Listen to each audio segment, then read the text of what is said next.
Hey guys, when I was on the radio, 97.9, the Big V show, I told you guys that I was going to do a video on the issue and the situation surrounding Leandria Johnson, right? That's a young lady that won, what is it?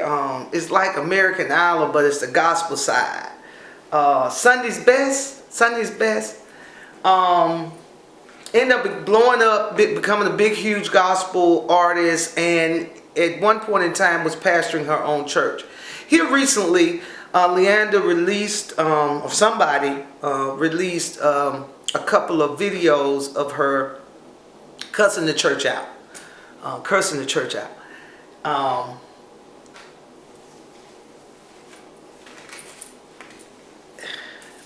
Well, this is what I think about it.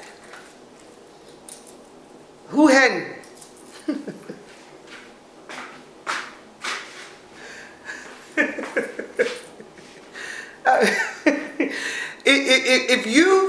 if you've been going to church, right, for some years, if you've been in church for a little while, you got a little time on your side, right? At some point in time, the church has made you angry enough to cuss. Oh, yes, it has. And I don't want to hear you pious preachers. I don't want to hear none of that. I don't want to hear none of that because I done been in your presence when you've been mad enough to cuss. Okay? So I just want to know who had. I'm more concerned. Could she have said it better? Of course she could. I don't think you have to have a degree in physics to know that that didn't come off as good as it could have, right? There's a better way, okay? Being frustrated and needing to vent is something that from time to time you may have to do as a human, but we do that in the privacy of our homes because we know that once this frustration gets off of us, we're going to be able to tackle this thing through humility and with the love of God, and we'll be able to move forward. It was a leadership mistake, true that, but I'm not crucifying Leandria. I'm definitely not throwing her away, because shucks, the church that made me mad enough to cuss. Yeah, that's the truth. Yeah, that's the truth. But I'm more interested in what she said.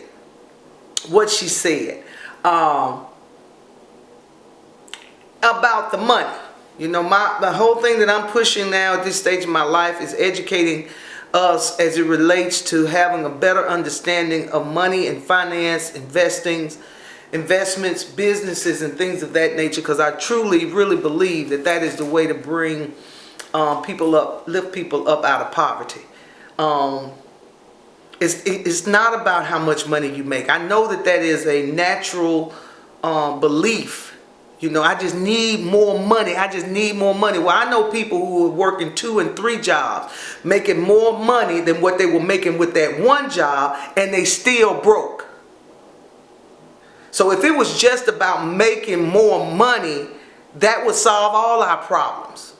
But it's not. Wealth is not about how much money you make. It is about how much money you are able to keep. That's wealth. That's what wealth is about. Okay, because you have people that luck up and win the lottery, luck up and get and hit at the casino, and yet within the next 2, 3, 5 years, they are right back broke again, right back begging again, right back bombing again, right back in the same poverty-stricken situation. So it ain't got nothing to do with the amount of money you make, but it has everything to do with how much money you are able to keep. Now, and Leandria was saying about how the preachers or something was skimming you for your money, whatever, playing you for your money to some extent, something like that. Of course, she's not talking about all preachers, so if it ain't you, you really shouldn't be upset about it, right? But I do want to say this. And I know you guys have heard that there are more scriptures in the Bible that address money than anything else mentioned in there. all I want to advise everybody to do is be wise with your money. All right? There's a scripture in the Bible that talks about giving as is purposed in your heart and being a cheerful giver. There have been times when I have been in church services and went to give what I wanted to give, and the Spirit, quickened and told me no, give more or give a specific amount or whatever the situation may have been. And I did. I moved as the Spirit, as they say, gave utterance to do. And I'm going to share this with you and I'm going to let you go. I just want you guys to lean to the Spirit of God more so than the voice of man. Hear the Spirit. The man can speak or the woman can speak, but in their speaking, what you should hear is what the Spirit is saying to you. All right? I'm going to give y'all this testimony and then I'm going to let you go. It's been some years ago. But I went to a church service and there was a prophetess there. And she was taking up an offering, and the offering was $112. Something like that. 112, 128. I think it was 112. And I was like, okay. All right, man. I got 112. I can give. And the Spirit did not give me any problems with giving the 112, okay? So I'm writing out the check for the 112. And the woman of God said, hold on. Stop. There are 5 of you in here, business owners. And she went through a few little things that she said that the Lord had revealed to her that we those 5, conversation that we were having with the Lord about our businesses. And y'all, I as God is my witness, this woman, I couldn't tell that she wasn't eavesdropping, had her ear to the door of my office listening. I'm just being real. I'm being honest. I'm telling you, I was shocked and stopped in my tracks to hear what the Spirit was saying. But when she said that, she said, but because of what you're asking God for, God is commanding you to give more. He don't want you to give 112. He wants you to give 1,112. Hoo-hoo.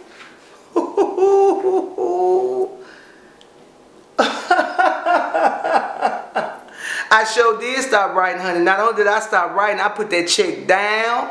I laid hands on that checkbook and my heart and said, now, Lord, I don't know if I hear you saying that. But I'm saying it in my mind to myself. And the woman of God just kept talking, kept saying things. And I'm going to be honest, because it's been such a long time ago. I don't remember what she said, but she said something that quickened in my spirit and said, if you believe God, sow the seed. And I believed God, so I sowed the seed. But let me tell you what I didn't do. And the woman told us that in 3 days, God was going to bless us mightily. That was going to blow our mind, because that we had sown was going to come back 100-fold, or you know how they do. But I sowed the seed, y'all. $1,112. Lord have mercy, Jesus. Yes, I did. I sowed the seed. I sowed it. I didn't tell nobody. I ain't tell nobody, because I didn't need to hear nobody tell me how stupid I was, what a fool I was. What I did was claim the promises and the blessings of God. Believe God. I had to continue to talk to myself. Now, don't get it twisted like I just gave it up and I was feeling good and all right. No. I had to continue to talk to myself, to stay in a place of worship that opened the door, that God would open up a window and pull me out a blessing I wouldn't receive. Y'all, I'm just telling you, I talked to myself for a long time. But listen to the way God moved in this situation, because I'm telling you, that was on a Sunday. And the woman said in 3 days. Come Wednesday, I had a client come into my office and hire me. Now I gave $1,000, but that client came in and hired me and paid me 10. Ooh, can I get an amen? Can I get a shunna shunna na na na na na? Do you hear what I'm saying? I sold 1,000 and God gave me back 10. But I moved not just because of what the woman was saying, the woman of God was saying, but I moved because she said certain words that resonated with my spirit, and it's my spirit that told me to move. Because there are preachers out there that is fleecing the people of God. But there are some true anointed men and women of God out there. And they are truly speaking what God is saying. And we got to be able to know the difference. Right? Be wise. Be wise. Be humble. Be quiet sometimes. And listen. Listen and hear what God is saying to you. And then you do what God has said to you. God bless you. Let's don't give up on Leandria or no other person that's a believer, right? And nobody's perfect, man. We're human, and as humans, we're gonna have our little ups and downs and all of that good stuff. We can be flying straight and narrow 1 week, and the next week can't seem like we can get anything right. It's called life, right? It's called life. And we just want to stay connected to God, and as long as you can stay connected to God now, not the church building. Not the church house. Stay connected to God. Because let me tell you what Leandria did not say. She did not cuss God. She did not cuss God. She did